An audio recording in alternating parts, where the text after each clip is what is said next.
Hello and welcome to Experiencing Love. I'm your host, Philip Jackson. I'm so glad that you're here. I'm actually mid-event right now, on one of my scheduled breaks. I'm making sure to record now so that I get this out to you on time. That's the commitment I've made to myself, to you as the audience. I told myself that I would show up every single day and record and post and do what I know I need to do. I've learned a lot already so far. A lot of it has been an incredible refresher so far, along with some new pieces of information as well. One thing that's often said in this community, it's that repetition is the mother of mastery. Whenever I hear something that I've heard before, I never think, why am I hearing this again? I always think, that's something that's really important that I have to remember this time. I admit there's a lot that comes into my mind that ends up just disappearing, or at least it seems that way until I hear it again. I get reminded of it, and I realize just how crucial that piece of information is. And guess what? I'll probably forget that too. In reality, I maybe only remember about 20% max of all the things that I may hear. Maybe I remember the concepts more. But one thing that really determines if someone will remember something is whether or not there's emotion attached to it. I think the reason that I've really embraced a lot of these concepts, the ones that I teach, the ones that I talk about, are because when I've heard them before, when I heard it for the first time, I was in a state of emotion that helped me remember those things. I was in a state of deep emotion, either pain or extreme joy, extreme amazement, excitement, anything that helps me imprint it into my mind. Many times I learn things, and the reason they stick in my mind is because I attach it to the feeling of, if I don't do this, if I don't follow through with this now, I will fail.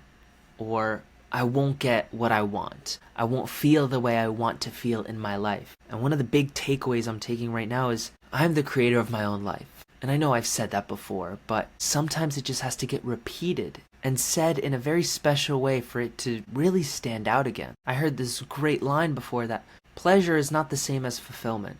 Pleasure is fleeting. Pleasure goes away, but fulfillment lasts. Fulfillment is usually harder to achieve, but more worth it. And it made me think about all the things that I'm doing now that are targeted towards pleasure rather than fulfillment. I've been doing so much to just get that quick fix, to get that hit of dopamine, instead of putting in the work so that I can feel a greater quality of life in general. So throughout the day, I've had this thought in my mind that this choice is for pleasure. That's why I don't need it right now. And it's not enough to just say, I don't need that. You have to replace it with something. So the thing I've been doing to replace wanting pleasure is focusing on the life that I'm trying to create.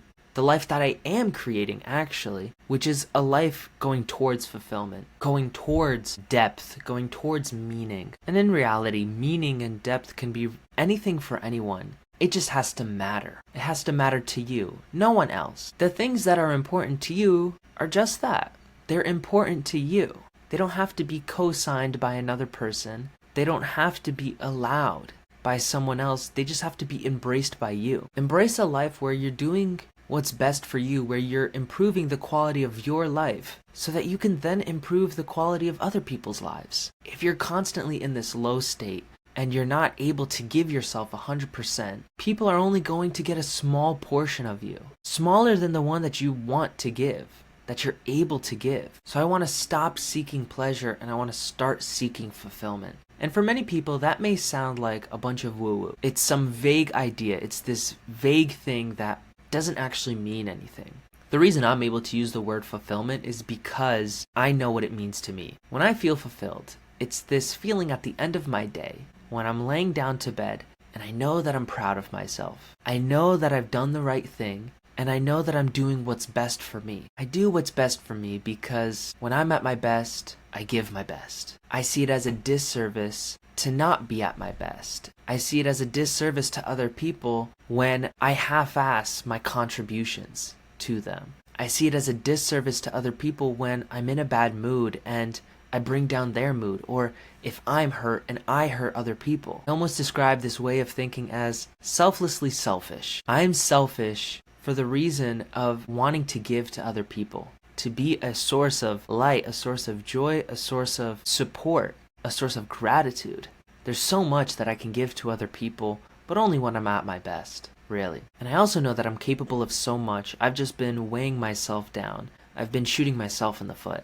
I have so many dreams. I have so many goals. I have so many desires, and most of which I haven't made much progress on in the last few months because I've been taking it really easy, seeking pleasure and not fulfillment.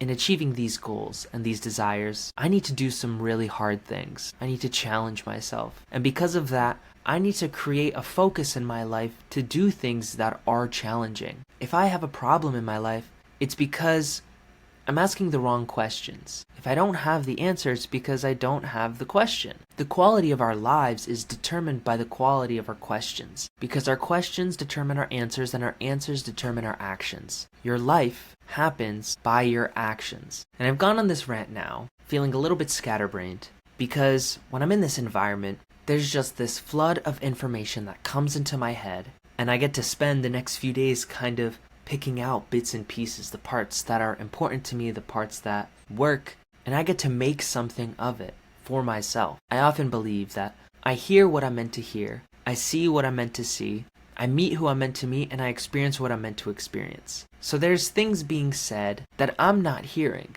There's things being shown that I'm not seeing. And the reason for that is it's not meant for me right now. I truly believe that when there's something really important for you, for your life, meant to guide you forward and get you forward, it'll come into your life. I've always loved this quote: if you want to make God laugh, tell her your plans. Because we can have all these plans of what we want our lives to be, but at the end of the day, we don't really know what's best for us. I often equate us and our entire lives to the relationship of a parent and a child. With this example, we are the children. Our entire lives, we are just mere children. It's like God is our parent. And if you've ever had kids, or you've ever had siblings, or you've ever been in charge of a child, you know this experience of the kid wanting something and you knowing it's not a good idea for them to have it, so you have to be the bearer of bad news and tell them no. A kid may want candy and ice cream right before bed, but you know as their parent or as their guardian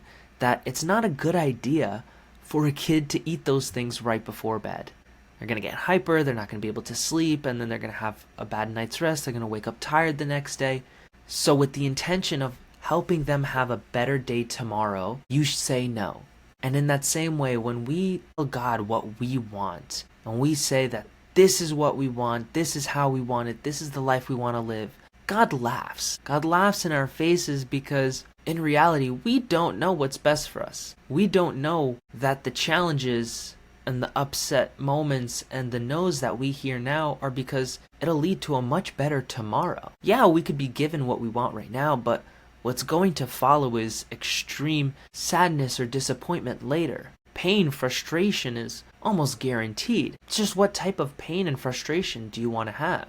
Do you want to have it after the fact? Or do you want to use that pain and frustration to improve your life, to have a better quality of life later? I also love this example because it's very humbling to just see myself as a child, to tell myself, you know what, I really am just young at heart. I really don't know what's going on. My favorite thing to say to an adult, or just anyone who's much older than I, is telling them that I really have no idea what I'm doing or what's going on, and them responding with, yeah, me neither. They could be 10, 20, 30 years my senior, telling me that they are still just figuring it out. We all are. I don't think anybody really has a grasp on this thing called life. Yeah, they know what they know, and they're good at what they're good at, but it's important to remember that no one knows everything. No one is good at everything. There is something that you are better at than someone else, no matter what the relationship is. And because of that, you always have something to teach and something to give. And in that same way, they are better at different things than you are, because it all depends on our focus. What are you focused on? What are they focused on? It'll determine what you're good at, what you can share, what you can give. And it's to say that someone may be 30, 40, 50 years older than you, but that doesn't mean they're better. That doesn't mean they know everything. In everything I've said today, I take great comfort, knowing that I'm being introduced to all these ideas, and I'm learning all these things now, so that later I have a better quality of life. I don't have what I want to have now because I'm not meant to have it.